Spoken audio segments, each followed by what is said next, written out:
పెద్దిరెడ్డి రామచంద్రారెడ్డి గారి చేతిలో వ్యక్తిగతంగా నేను కూడా బాధితున్నే. ఎందుకంటే పెద్దిరెడ్డి రామచంద్రారెడ్డి గారి క్రషర్ ఉంది, పెద్ద క్రషర్, పుంగనూరు మండలము పాలంపల్లి గ్రామము.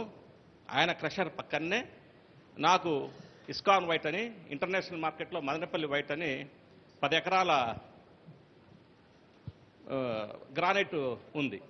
దానికి ప్రభుత్వం నుంచి అన్ని అనుమతులు తీసుకొని దాదాపు ఒక 2 సంవత్సరాలు నేను వర్క్ కూడా చేయడం జరిగింది. ఎప్పుడైతే ఈ ప్రభుత్వం వచ్చిందో చెప్పాను కదా, నా దురదృష్టమో అదృష్టమో ఆయన క్రషర్ పక్కన నా క్వారీ పొద్దున్నేసి ఆయన కన్ను దీని మీద ఉండింది. సో ఇమ్మీడియట్గా దాన్ని సీజ్ చేయించి నా మీద ఫారెస్టు పీడీ యాక్టులు అక్రమ కేసులు పెడితే నేను పరారయ్యి మళ్ళీ హైకోర్టులో బెయిల్ తెచ్చుకోవడం జరిగింది.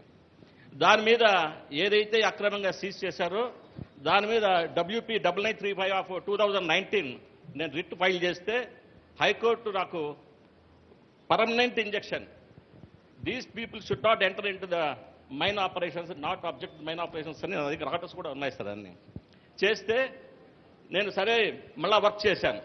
వర్క్ చేసి మళ్ళీ 300 మీటర్లు తీస్తే పర్మిట్ ఇవ్వాల మైన్స్ ఏడి సాయిరామ్ సింగ్ పలమనేర్. దాని మీద మళ్ళీ హైకోర్టుకి వెళ్ళా, పర్మిట్ ఇవ్వమని చెప్పింది. అటువంటి అధికారులు డైరెక్ట్గా మా ఇంటికి వచ్చి చేతులు జోడించి, సార్ మీరు ఈ రకంగా హైకోర్టుకు పోయి ఆర్డర్ మీద ఆర్డర్ తీసుకొని వస్తూ ఉంటే మాకేమో మినిస్టర్ దగ్గర నుంచి క్వారీ చేయనివద్దని చెప్పారు. మీరేమంటే మీరు మాట్లాడుకోండి. ఒకవేళ మీరు మళ్ళా కానీ ఆర్డర్ తెచ్చుకొని మీరు ఒక్కగానే చేస్తే ఎట్లయితే జేసీ దివాకర్ రెడ్డి, జేసీ ప్రభాకర్ రెడ్డి వాళ్ళ బస్సులని ఎప్పుడైతే అక్రమంగా ఆపినప్పుడు జేసీ ప్రభాకర్ రెడ్డి గారు హైకోర్టుకు పోయి ఆర్డర్ తీసుకొచ్చారు.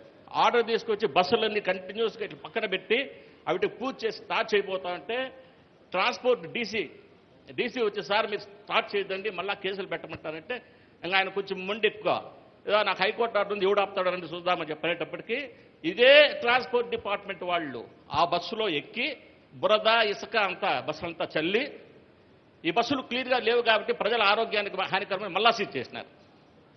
ఇదే మదనపల్లి బీ క్వారీ విషయంలో కూడా పునరావృతం అవుతుంది సార్ అని చెప్పడం జరిగింది. తరువాత నా క్వారీని ఆక్యుపై చేయాలని చూశారు సార్. ఒక్క మాట వంశీ గారు, ఎన్నికల ముందు జగన్మోహన్ రెడ్డి గారు మాట చెప్తా ఉన్నారు, కులం చూడడం, మతం చూడడం, ప్రాంతం చూడడం, పార్టీలు చూడడం చెప్పనేసి. అట్లా వీళ్ళు నన్నే కాదు వైసీపీలో ఉన్న వాళ్ళని కూడా సర్వనాశనం చేసినారు. నా క్వారీ పక్కనే పుంగనూరుకు చెందిన RYT బాబు అని ఆయనకు తహసీల్దార్ ఎన్ఓసి ఇచ్చాడు. ఇది మన LOI వరకు వెళ్ళారు తెలుగుదేశం ప్రభుత్వంలో, లెటర్ ఆఫ్ ఇండెంట్. ఈవెన్ అతను వైసీపీ పార్టీ నాయకుడైనా కూడా తెలుగుదేశం ప్రభుత్వంలో వాళ్ళు ఎక్కడ అబ్జెక్షన్ చేయాల. అతను MRO ఆఫీస్ నుంచి AD office, DD office, DMG office, environmental pollution clearance అన్నీ తెచ్చుకుని వెళ్ళేటప్పటికి గవర్నమెంట్ వచ్చింది. ఈయన క్రషర్ పక్కనే ఉంటుంది క్వారీ. గ్రానైట్ పనికొచ్చే క్వారీని రోడ్డు కంకర కోసం ముక్కలు చేసి వాడేసి అతన్ని సర్వనాశనం చేసినారు. కాబట్టి ఈ వీళ్ళ అరాచకమైనట్టు ఒక భూములే కాదు, ఇప్పుడు జాతస్య మరణం ధ్రువం, ఈ రోజు పుట్టినవాడు మళ్ళీ మనం తప్పదు. నువ్వు ప్రజా జీవితంలో ఉన్నప్పుడు ప్రజల ఆస్తుల మీదకి ఈ రకంగా రావడం చరిత్ర క్షమించదు సార్. దీని మీద మీరు ఈ విధమైన కార్యక్రమం పోరాటం చేయడానికి మనస్ఫూర్తిగా మిమ్మల్ని అభినందిస్తున్నాను. మళ్ళా కూడా చెప్పినట్లు ఇందాక రామదాస్ చౌదరి గారు ఒక క్వశ్చన్ అండి. మీ వాటితో పాటు ఇంకెవరో చెప్పారు, ఎంతమంది క్వారీలు, ఎన్ని మైనింగ్ క్వారీలు ఆక్రమించుంటారు, లాక్కొని ఉంటారు? దాదాపు 10 ఇక్కడ మదనపల్లి వరకు సార్. అటు చీపకుర్తి బ్లాక్ గెలాక్సీ కానీ, శ్రీకాకుళం బ్లూ కానీ, విశాఖపట్నంలో కానీ దాదాపు 100కు పైన క్వారీలు. మరి ఏం చేసుకుంటారు ఒకవేళ పాపం ఆయన పెద్ద ఆయన 1000 ఏళ్ళు బతుకుతానుకుంటున్నాడో ఏమో నాకైతే అర్థం కావడం లేదు. మీ వరకు 10 క్వారీల వరకు ఇక్కడైతే ఆక్రమించేశారు సార్.